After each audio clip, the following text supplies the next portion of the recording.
Гадаадад данстай нэрнөлөө бүхий хүмүүсийн нэрсийн жигсаасан Panama Papers олон улсын шуугиан тарьж байна. Үүнээс хойш олон улсын улс төрчид ч мөн олонний шүүмжлэлд өртөж байгаа. Тэгвэл улсын хурлын гишүүн Одон Туяа улс төрчдийг офшор данстай байхыг хориглох тухай хуулийн төсөл санаачилжээ.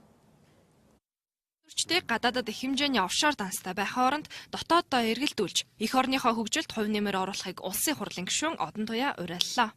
Саяхан Panama Papers-ээр их хэмжээний офшор данс эзэмшигчдийн нэрсийг зарласан. Гадаадад ажиллаж байгаа иргэд олсон орлогоо эх орн руугаа явуулж байна. Гэтэл зарим улс төрч хөрөнгө орлогоо нууж, гадагшаа цугулж байгаад олон хүн бухимдаж байгаамаа.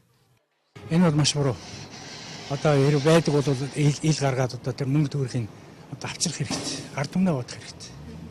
Олон муу шүү дээ. Биднээс мөнгөний урсгал ингээ гадна гарна гэдэг чинь бид нэр амьдрал муу болно гэсэн үг шүү дээ. Тэгэл одоо ч муу байгаа юм чинь.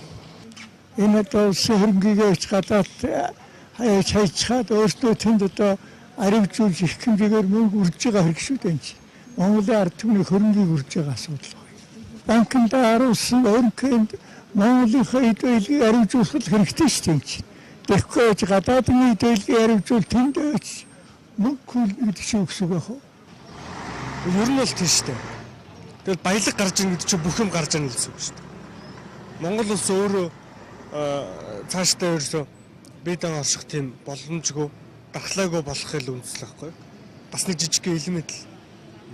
Хонконгийн томоохон сонины эрхлэгч нэгдүгээр нүүрэндээ офшор данстай улс төрч бизнесмэнүүдийн тухай нийтлснээс болж ажлаасаа алгажжээ.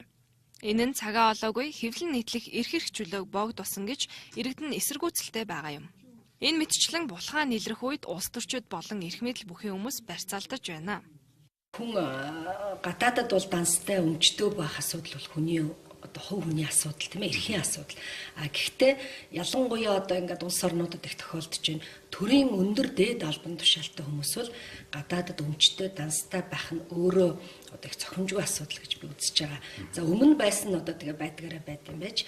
Ер нь ирээдүйд энийг одоо бид нар шийдэх цаг нь болчихжээ. Ер нь энийг шийдъя. Сая Оросын холбооны улс ч гэсэн одоо авилгалын эсрэг хуультай заачлаар төрийн өндөр дээд албан тушаалт нь гадаадад дансгүй байна гэдэг. Байгаа бол мөнгө аваад ирээ гэдэг. Их хэмжээний офшор данстай гадаадын улс төрчдийг албан тушаалаас огцрохыг эхнээсээ шаардаж байна. Тухайлбал Их Британий ерөнхий сайд Дэвид Камероны аав офшор компанитай болох нь илэрсэн. Тэрээр аавынхаа компаниас ашиг үртдгэж хүлээн зөвшөөрч, үүнээс олж олон нийтийн эсэргүүцэлтэй тулаад байна. Энэ мэтчлэн улс төрчдийн олон жишээг дурдж болох юм аа.